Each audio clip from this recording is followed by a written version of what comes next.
పొద్దున్నే పొద్దుల్లే నువ్వు నాకు ఎదురైతే అదృష్టం నాదనుకున్నా.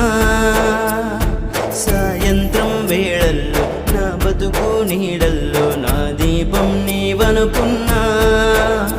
నా వెలుగంత తీసుకెళ్ళి చీకట్లో కలిపేశావే, నా ఆశల్ని మోసుకెళ్ళి చితిలోన కాల్చేశావే. తల్లి తల్లి నా చెట్టి తల్లి నా ప్రాణాల పోయాయమ్మా. నీవే లేని లోకాన నేను శవమల్ల మిగిల